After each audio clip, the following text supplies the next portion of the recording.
Canada often feels like the gold standard when people imagine a better life abroad.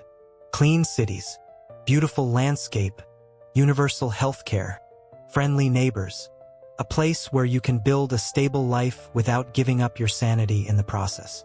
But if Canada's image is that of a modern utopia, why do so many of its own citizens feel like the dream is slipping through their fingers?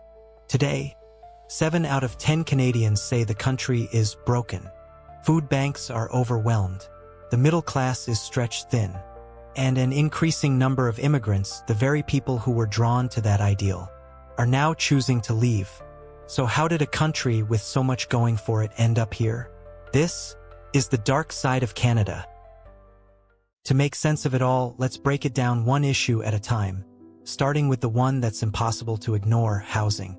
It's no longer just an issue in Canada, it is the issue. Imagine this: you earn $75,000 a year, the national median. In most developed places around the world, that puts you solidly middle class. But in cities like Toronto or Vancouver, that barely covers rent, let alone allows you to dream of homeownership. To buy a modest home in Vancouver today, you'd need to earn over $300,000 a year just to qualify for a mortgage. And for that price, you might get a small detached home that hasn't been renovated since the 1980s. Let's compare that to Seattle, just a few hours away. Both cities have similar populations and urban layouts. But in Seattle, wages are nearly double, thanks to tech giants like Amazon and Microsoft. So while housing is expensive there too, income somewhat keeps up. In Vancouver, there's no such buffer.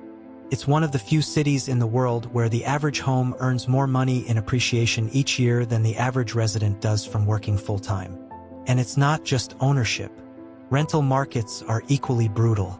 Canada's national vacancy rate hovers around 1.5%, and in popular cities, the competition is so fierce that renters show up with resumes, personal letters, even bidding wars, just to rent an apartment. Rent in Canada averages $2,100 a month. That's roughly $25,000 a year just to keep a roof overhead. After taxes, it leaves many residents with little left for food, savings, or emergencies. One student in British Columbia reportedly lives out of a van, commuting from a different city by air because it's cheaper than rent.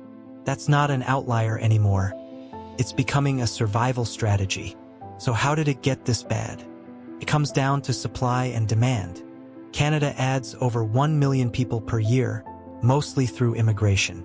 But local governments, burdened by zoning restrictions, slow permits, and resistance from homeowners, simply haven't allowed enough housing to be built. That's created a bottleneck. High demand, low supply, and prices that defy logic. But this is just half the story. Housing is only part of an even bigger issue: the cost of living in Canada. From groceries to phone bills, life in Canada is getting more expensive in nearly every direction. Let's take food. In last 5 years, grocery prices have risen over 26%. Nearly 2 million Canadians used food banks in a single month last year, a record high. That's not just a blip, it's a sign of systemic strain. So why is food so expensive? One reason is that Canada's grocery industry is highly concentrated. Just a few companies, Loblaw, Sobeys, Metro, control most of the market. With little competition, prices stay high and options stay limited. You see a similar pattern in telecom. Canadians pay some of the highest phone and internet bills in the world, up to 7 times more than Australians for comparable plans. And when Rogers, the largest telecom, acquired Shaw, its biggest competitor, there was barely any resistance from regulators. Want another example? Basic banking. In most countries, banking fees are minimal or even non-existent. In Canada, the average person pays about $300 a year in banking fees alone, simply because starting a new bank is practically impossible under current regulations. Each of these examples shares a common theme: lack of competition and a system that favors incumbents. Now, rising costs wouldn't be such a concern if wages were rising too. But they're not, as Canada is also facing a productivity crisis. Canada's economy has grown in size, mostly due to population growth.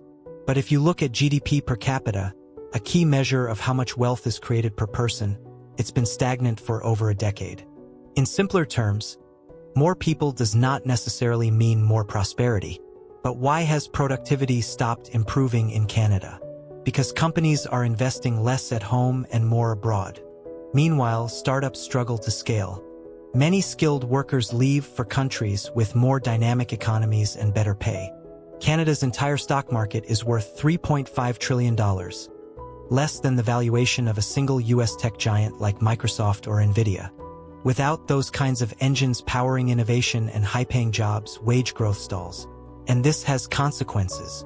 A young engineer in Toronto with a strong resume may find that they are earning half of what their counterpart makes in Seattle. Or even Austin, while facing higher rent and fewer benefits. When even the most educated, diligent professionals feel like they're treading water, you know something's off. And on top of all this, cracks are now appearing in what was once Canada's greatest strength, its healthcare system. For years, healthcare was Canada's pride, universal, accessible, and humane. But in recent surveys, more than 30% of Canadians report chronic difficulty in accessing healthcare services. That's a sharp decline and a sign that something's wrong. Wait times have ballooned, staff shortages are severe, and even in major cities, patients sometimes spend 12 to 24 hours in ER waiting rooms before seeing a doctor. To be clear, Canada still spends more per capita on healthcare than top 5 countries with highest Human Development Index. Yet outcomes like hospital bed availability, wait times, and access to specialists often fall short. And while Americans may envy Canada's system, many Canadians now feel it's no longer meeting its promises. Now even outsiders, the immigrants, have started seeing the cracks in the wall. Canada brings in more newcomers per capita than almost any other major country. These immigrants are often well-educated, driven, and ready to contribute. But in recent years, more immigrants are now choosing to leave after a few years, citing unlivable costs, limited career growth, and strained healthcare system. Canada still has enormous advantages. It's politically stable, resource-rich, and globally respected. Its cities routinely top the charts for livability, at least on paper. But paper doesn't pay the rent. What's needed now is a course correction.